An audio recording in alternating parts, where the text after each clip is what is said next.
തിരുവനന്തപുരത്ത് സ്കൂൾ കുട്ടികളെ ബൈക്കിടിച്ചു. തിരുവനന്തപുരം നാലാഞ്ചിറയിലാണ് സംഭവം ഉണ്ടായത്. 2 പെൺകുട്ടികളെയാണ് ബൈക്ക് യാത്രക്കാരൻ ഇടിച്ചിട്ടത്. ശ്രീനന്ദ എസ് പി ചേരുന്നുണ്ട് കൂടുതൽ വിവരങ്ങളുമായി. ശ്രീനന്ദ, ഇതിന്റെ CCTV ദൃശ്യങ്ങളടക്കം ഇപ്പോൾ പുറത്തേക്ക് വരുന്നുണ്ടെന്ന് മനസ്സിലാക്കാൻ സാധിക്കുന്നുണ്ട്. നാലാഞ്ചിറയിലാണ് ഇപ്പോൾ ഈ സംഭവം ഉണ്ടായത്. ബൈക്കിന്റെ നിയന്ത്രണം തെറ്റിയാണ് ഈ അപകടം ഉണ്ടായിരിക്കുന്നത്, അല്ലേ? തിരുവനന്തപുരം നാലാഞ്ചിറയിൽ നിന്ന് ഒരു അപകട വാർത്തയാണ് വരുന്നത്. സ്കൂൾ കുട്ടികളെ ബൈക്ക് ഇടിച്ചു തെറിപ്പിച്ചു. നാലാഞ്ചിറയിൽ ആണ് സംഭവം ഉണ്ടായത്. 2 പെൺകുട്ടികളെയാണ് ബൈക്ക് യാത്രക്കാരൻ ഇടിച്ചത്. ബൈക്കിന്റെ നിയന്ത്രണം തെറ്റിയാണ് അപകടം ഉണ്ടായതെന്നാണ് ഏറ്റവും പുതിയ വിവരം. പരിക്കേറ്റ വിദ്യാർത്ഥികൾ ഇപ്പോൾ ചികിത്സയിൽ തുടരുകയാണ്.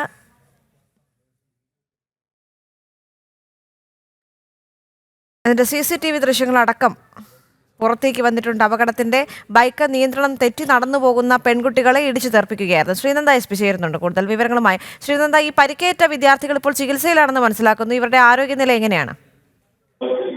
ദേവിക, അവരുടെ ആരോഗ്യനില തൃപ്തികരമാണെന്നാണ് നമുക്ക് ഇപ്പോൾ ലഭ്യമാകുന്ന വിവരമെന്ന് പറയുന്നത്. കുട്ടികൾ രാവിലെ ട്യൂഷന് പോകാൻ വേണ്ടിയിട്ട് നമുക്ക് ആ ദൃശ്യങ്ങളിൽ കാണാൻ സാധിക്കും. അവർ നടപ്പാതയിലൂടെ നടന്നു നീങ്ങുകയായിരുന്നു. ആ സമയത്താണ് IT ഉദ്യോഗസ്ഥനാണ് ഈ ബൈക്ക് ഓടിച്ചു വന്ന ആളെന്നാണ് നമുക്ക് ഇപ്പോൾ മനസ്സിലാക്കാൻ സാധിക്കുന്നത്. അദ്ദേഹം നൈറ്റ് ഡ്യൂട്ടി കഴിഞ്ഞ് വന്നതാകാം.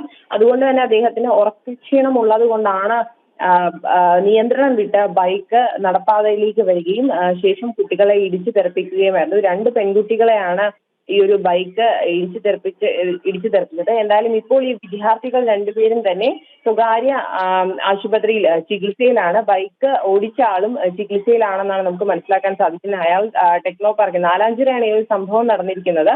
ടെക്നോ പാർക്കില് നൈറ്റ് ഡ്യൂട്ടി ഷിഫ്റ്റ് കഴിഞ്ഞ് വരികയായിരുന്ന ഒരു ആളായിരുന്നു ഇദ്ദേഹം. ഇദ്ദേഹത്തിന് ഉറക്ക ക്ഷീണം ഉള്ളത് കൊണ്ടാണ് ഇപ്പോൾ ഇങ്ങനെ ഒരു അപകടം സംഭവിച്ചത് എന്നാണ് നമുക്ക് ഇപ്പോൾ പോലീസിൽ നിന്ന് ലഭ്യമാകുന്ന വിവരമെന്ന് പറയുന്നത്. എന്തായാലും വളരെ ദാരുണമായൊരു അപകടമായിരുന്നു. ആർക്കും തന്നെ വലിയ പരിക്കുകളൊന്നുമില്ല എന്ന് പറയുന്നത് വളരെയധികം സമാധാനം ഉണ്ടാക്കുന്ന ഒരു കാര്യമാണ്. ആ ദൃശ്യങ്ങൾ കാണാൻ സാധിക്കും. അത്രയും സ്പീഡിലാണ് ആ ബൈക്ക് വന്ന് ആ നടപ്പാതയിലുള്ള വിദ്യാർത്ഥികളെ ഇടിച്ചു തെറിപ്പിക്കുന്നത്. ആ വിദ്യാർത്ഥികൾ വളരെ കുറച്ച് പരിക്കുകൾ മാത്രമാണ് എന്തായാലും ഇപ്പോൾ ഉള്ളത്. എന്തായാലും ഇവരിപ്പോൾ സ്വകാര്യ ആശുപത്രിയിൽ ചികിത്സയിലാണ്.